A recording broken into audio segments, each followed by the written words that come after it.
بسم اللہ الرحمن الرحیم۔ حضرت اماں حوا پہلی عورت حضرت آدم علیہ السلام کی بیوی نسل بشر کی معذور گرامی ہے۔ یہودی مسیحی مقدس کتب میں آپ کا نام بیان ہوا ہے، لیکن قرآن پاک میں حوا کا نام ذکر نہیں ہوا، صرف آدم کی جوڑا کے عنوان سے آپ کی طرف اشارہ کیا گیا ہے۔ مسلمانوں کی تفسیری تاریخی روای کتابوں میں حوا کا نام ذکر ہوا ہے۔ آپ کے بارے میں مختلف کہانیاں بیان ہوئی ہیں، جیسے کہ آپ کی خلقت کے بارے میں حضرت آدم و حضرت حوا کا منع کیے گئے پھل کو کھانا، آپ کا زمین پر اتارا جانا اور زمین پر بھیجنے کے بعد آپ کی زندگی، آپ کی قبر کے بارے میں بھی اختلاف پایا جاتا ہے۔ زیادہ تر روایات ہے کہ سعودی شہر جدہ میں واقع قبر حضرت حوا کی ہے۔ قدیم تر روایت میں خدا نے حضرت آدم کی خلقت کے بعد خشکی میں رہنے والے حیوان اور پرندوں کو مٹی سے خلق کیا اور حضرت آدم نے ہر ایک کے لیے نام چنا، لیکن اسے ان میں سے اپنے لیے کوئی مناسب دوست نہ ملا۔ اس لیے اللہ پاک نے آدم کو ایک لمبی نیند سلا دیا اور اس کی ایک بستی کو منتخب کیا اور اسے عورت کی خلقت کی، پھر اس عورت کو آدم کے لیے پیش کیا۔ حضرت آدم اور آپ کی جوڑا دونوں شرم کا احساس کیے بغیر جنت میں بغیر کپڑوں کے تھے۔ ابلیس نے عورت کو فریب دیا اور جس درخت کے پھل سے اللہ پاک نے آدم اور اس کی جوڑا کو منع کیا تھا اسے کھانے کی تشویق کی۔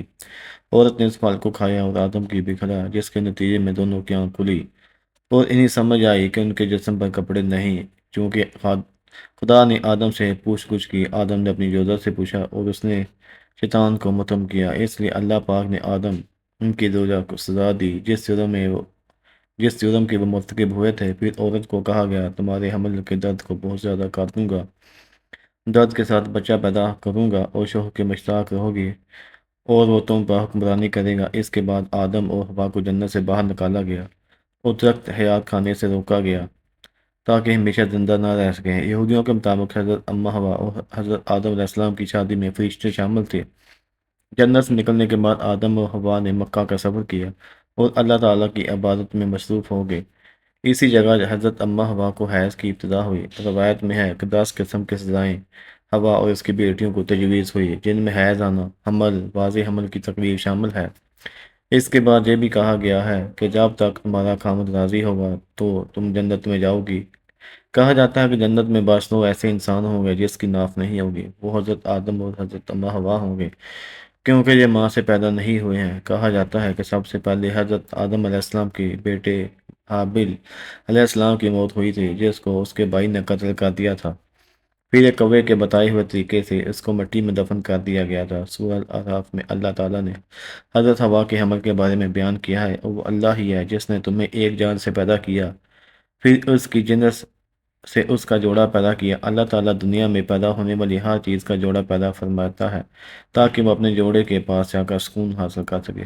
جب حضرت آدم علیہ السلام نے حضرت حوا علیہ السلام کو ڈانپ لیا، اسے ایک خفیف یعنی ہلکا سا حمل رہ گیا۔ جب اس کا جسم بوجھل ہو گیا تو دونوں نے مل کر اللہ تعالیٰ سے دعا کی، یا اللہ ہم کو ایک اچھا سا بچہ پیدا فرما، ہم تیرا شکر گزار۔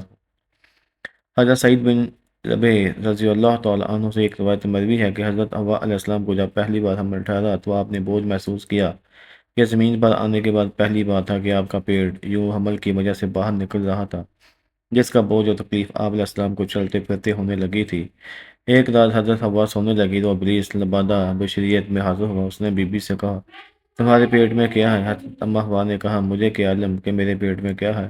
ابلیس نے پھر پوچھا کہ یہ کہاں سے نکلے گا، ناک سے، کان سے، منہ سے، یا پھر تمہارا پیٹ پھاڑ کر نکلے گا؟ حضرت اماں حوا نے کہا، مجھے کیا معلوم کہاں سے باہر نکلے گا۔ شیطان نے کہا، اگر صحیح سلامت باہر آ گیا تو کیا تو میری بات مانو گی؟ شیطان کے کہنے پر حضرت حوا نے کہا، جی میں آپ کی بات مانوں گی۔ شیطان نے کہا، اس کا نام حارث رکھنا۔ اس کی وجہ یہ بتائی جاتی ہے کہ حارث ابلیس لعین کا نام تھا، یعنی کہ وہ حضرت آدم علیہ السلام کی پہلی اولاد کو اپنے نام کے ساتھ جوڑنا چاہتا تھا۔ جب صبح ہوئی تو حضرت حوا نے ساری باتیں حضرت آدم علیہ السلام کو بتا دی تھی۔ حضرت آدم علیہ السلام نے سارا قصہ سننے کے بعد فرمایا کہ وہ شیطان ہے جس نے ہم کو جنت سے نکلوایا تھا، اس سے بچ کر ہی رہنا بہتر ہے۔ شیطان ایک بار پھر حضرت حوا کے پاس آیا اور تاکید کی کہ بچے کا نام حارث رکھنا۔ پھر اللہ تعالیٰ نے حمل پورا کیا، بچے کو ماں کے پیٹ سے باہر نکال دیا۔